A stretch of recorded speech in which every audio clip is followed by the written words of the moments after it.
بيبدأ فيلمنا بمشهد بتكون فيه هيلدا حاكمة المدينة بتقتل أسرة مكونة من أم وابن اسمه بوي وبنت اسمها مينا، وبيكون ده في يوم احتفالي بتعمله كل سنة وبتقتل فيه 12 شخص من المدينة اللي بيعادوها فيها. لكن أول ما بيسمع بوي صوت ضرب النار على أمه وأخته بيجري يهرب منهم للغابة يستخبى فيها، وبيلاقي هناك الشامان محارب قوي جدا لكنه هربان من هيلدا، وبيقرر يتبناه وياخده يدربه على جميع أنواع القتال بالسيف وباليد والعصاية والسلاح عشان يرجع لما يكبر وينتقم لأمه وأخته مينا. وبيكبر بوي وكل ما بيكبر ما كانش بيفتكر أي حاجة من ذكرياته غير أخته بس، وكان دايما بيشوفها بتظهر له وفي تخيلاته. وكان شمان بيحاول يعالجه من الذكريات اللي بتهاجمه دي بجلسات فيها مواد مخدرة. وبينزل بوي السوق يبيع أكل هناك ويرجع لشمان يدربه، وفي مرة بيطلب منه ظابط إنه يمشي من السوق وإن ده مش مكان للأولاد الصغيرين، فبيديله ورقة مكتوب فيها إنه أصم وأبكم لكنه بيقرا شفايف. وبيفضل شمان يعلمه فنون القتال، لكن ما كانش بوي ابدا بيعرف يغلبه. كان في مره واحده كان قرب يغلبه فيها،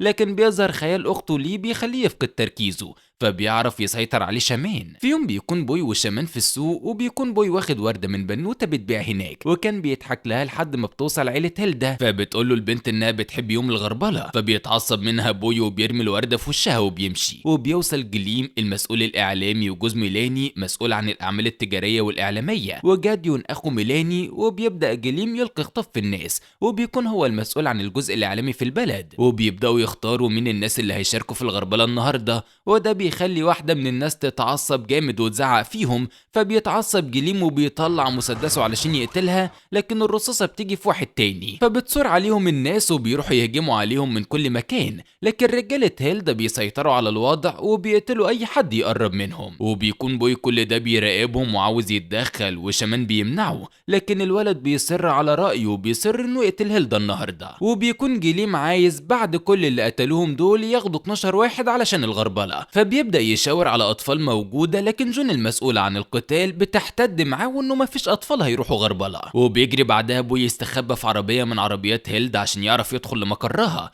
وبيوصلوا العربيات للمخزن، وبيكون جاديوم متضايق انهم معرفوش يجيبوا غير 6 اشخاص وبس، وان اكيد ميلاني هتزعل منهم. وبيكون بوي بيراقبهم كل ده، وبتظهر اخته قدامه فجأة وبيبدأ يتكلم معاها، وبتقول له انهم محتاجين يتنكروا في زي نينجا، وبتظهر قدامه وهي متنكرة، وبيكون جه من بعيد عربية نقل ادوات، وبيحس انها هتخبطها فبيطلع ينقذها بسرعة، لكنه بيتفاجئ انه بيمسك الهوا وبيشوفوا رجالة هيلدا، فبيبدأ يحاربهم كلهم لوحده وبيبدأ ضرب النار لحد ما بيظهر واحد من اللي كان مقبوض عليهم علشان الغربلة اسمه باشو، بيقرر يساعده وبيرمي له سلاح علشان يضرب بيه. وبعدها بيطلب منه انهم يشتغلوا كفريق مع بعض وانه هيساعده، بس يفك له الكلبشات اللي في ايده، وفعلا بيفكها. وبيقول بول لباشو انهم عاوزين هيلدا، فبيقول له انهم هيوصلوا ليها. وبعدها بيطلع بوي يخلص على باقي الجنود اللي موجودين، ومن ضمنهم جندي كان مجنون جدا، وبرغم ان ايده اتقطعت لكنه بيكمل قتال، وفكه اتخلع لكنه بيرجعه بيكمل لحد ما بوي بيقطع رجله وبيموت بعدها.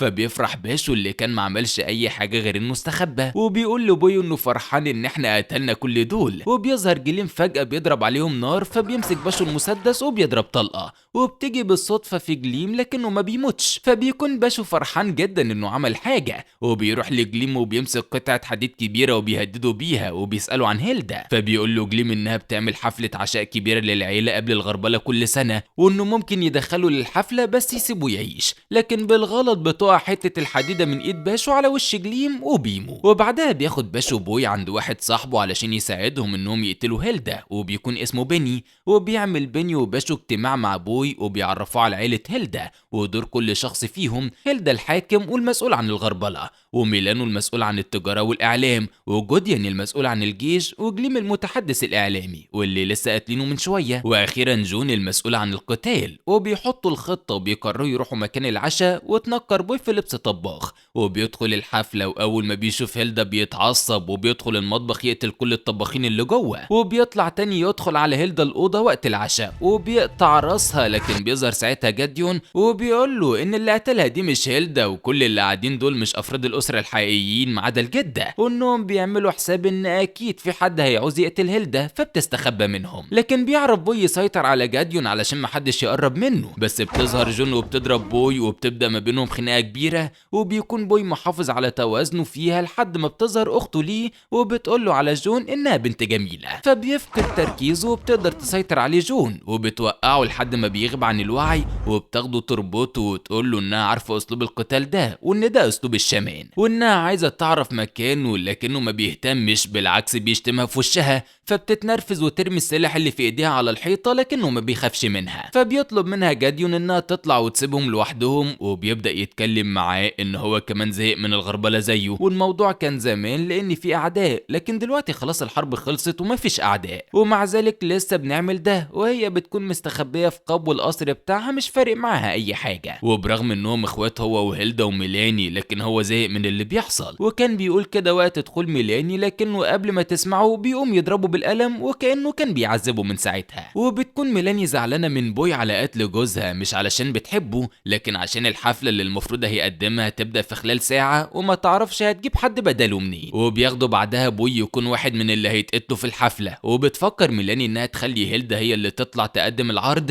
لكن جون بترفض بشدة وانه هيلدا مش متزنة وده ممكن يعمل لها مشاكل واضطرابات، لكن ميلاني بتصر على رأيها وبتشوف ان ده الحل الوحيد اللي الناس هتحس بيه ان الامور مستقرة وانهم مسيطرين على الوضع، وبتطلع فعلا هيلدا لكنها بتكون متوترة وخايفة جدا من شامان اللي عاوز ينتقم منها، وفعلا بتبدأ تشوفه في كل مكان بتبص فيه، بتطلع سلاح علشان تضربه وبتكون بتنشن على الحضور لانه مش موجود، وبتطلع ميلاني في الوقت ده علشان تصحح الموقف، وبتبدأ بعدها حفلة الغربلة، وبيلاقي بوي في جيبه سكينة، فبيعرف ان جاديون هو اللي حطها له، فبيعرف يفك نفسه بسرعة، في نفس الوقت اللي جيش هيلدا بيقتلوا في الناس بطريقة وحشية جدا، وبيجي الدور على بوي وبيمسكوه، وبيجي واحد من افراد الجيش علشان يقتله، لكنه بيطلع مش من افراد الجيش، وبيكون باشو اللي جه علشان يساعد بوي هو وبني، وبيعملوا فريق قوي هما التلاتة وبيبدأوا يضربوا في جيش هيلدا، وبتكون ميلاني في نفس الوقت مع جاديون وبتقول له انها عارفة ان هو اللي ساعد بوي في فك نفسه وانه لازم يحل الموضوع زي ما بوظه، لكنه ما بيهتمش بكلامه، فبتضرب عليه نار وبتخرج للعرض علشان تموت بوي، لكن بيحميه بيني وبياخد هو الرصاصة وبيموت، فبيحارب بوي ميلاني لحد ما بيمسكها ويربطها في الكرسي قدام الكاميرا، ويمسك الكاميرا يضربها بيها جامد وبتموت قدام الكاميرا، وبيروح بوي ياخد باشو اللي بيلاقيه مصاب وبيروحوا علشان يقتلوا هيلدا، وفي الممر بيقابلوا حراس كتير، فبيعرف بوي يسيطر على الوضع ويقتلهم كلهم، لكنه بيلف يلاقي باشو مات، وبيكون جاديون واقع على الارض بيدي لبوي مفتاح القبو اللي هيلدا بتكون فيه، وبينزل بوي في الاسانسير وبيفتح له شاشة بتكلمه هيلدا منها، وبتقول له انه اول ما ينزل هيلاقي حراسها في كل مكان هيضربوا عليه بالنار وهيموت، فبيطلع لها رسمة لاخته وبيقول لها انه كل اللي عايزه انه ياخد حق اخته اللي قتلتيهم ظلم، ولما بتشوف هيلدا الرسمة بتتفاجئ وبيتقفل البث، واول ما بيفتح الباب محدش بيضرب عليه نار وبياخدوه على القبو لهيلدا، واول ما بيدخل بيشوف صورة ليه مع هيلدا واخته مينا، وبيعرف ان هو ابن هيلدا وانه كل ده عمله فيه شامان، لعب في دماغه ذكرياته نساه هو مين، وحفر في افكاره انه هو ابن واحدة تانية، وهيلدا قتلت اهله كلهم، وقطع له لسانه وحرق ودنه علشان يكون مجرد ما يتكلمش ولا يسمع اي حاجة بتتقال، ويكون مجرد اداة لقتل هيلدا وبس، وبيكون كل ده بسبب ان هيلدا زمان حكمت على شامان وعيلته بالاعدام بالرصاص، ولان بوي ابن الحاكمة قررت ان هو اللي ينفذ الحكم، وهو كان لسه طفل وتقبل الامر كان صعب عليه، وبعد ما قتل الام والبنت والولد وقبل ما يقتل شامان جات له حالة عصبية وبدأ يضرب نار في اماكن مختلفة، وده اللي خلى شامان يعرف يهرب، وبيهرب برضه بوي وبيلاقيه شامان وبياخده علشان يقرر ينتقم من هيلدا، بتقول له هيلدا انه عمل كل ده علشان يخليك تكرهني وتكره عيلتك وتكره اختك، وبتشاور على جون، فلما بيشوفها بوي بيفقد توازنه، وبتقول له انه علشان كده عملت فكرة الغربلة كل سنة، عشان كل سنة بتدور عليه عشان اتقال لها انه خلص عليك، وكل ده هو بيكون مركز مع اخته بس، وده لان شامان ما اشتغلش على الجزء ده من ذكرياته، عشان كده كانت كل ذكرياته صح عن اخته، وبتطلب هيلدا منه انه يعمل اي حاجة تحسسها انه افتكرها، لكنه ما بيتحركش من مكانه، فبتروح تقول لجون انه خلاص ما بقاش اخوكي فاقتليه، بتيجي جون تقتله، فبيعمل لها بوي حركة بايده اللي كانوا بيعملوها زمان دايما، فبتلف جون وبتقتل هيلدا، وبتشوفهم الجدة فمش بتقبل بده وبتبعت لهم الحراس علشان يخلصوا عليهم الاتنين، لكن بوي وجون بيكونوا مع بعض فريق قوي جدا وبيقدروا يخلصوا على كل الحراس وبيحاولوا يهربوا، لكن بيشوفوا قدامهم شامان شامان اللي بيطلب من بوي انه يقتل جون كمان، لكن ما بيرضاش بوي وبيفضلوا يحاربوا في شامان، لكن قوته بتكون كبيرة قوي وبيقدر يحاربهم هما الاتنين بكل سهولة لحد ما بيخلي جون تفقد الوعي. فبيحاول بوي لحد ما بيقدر اخيرا انه يقتل شامان وبينقذ اخته. ولحد هنا بيكون خلص ملخص فيلمنا النهارده. ما تنساش تعمل لايك وسبسكرايب وشير وتفعل زر الجرس علشان يوصلك مننا كل جديد، وما تنساش تسيب لنا رايك تحت في الكومنتات. نشوفكم الملخص اللي جاي. سلام.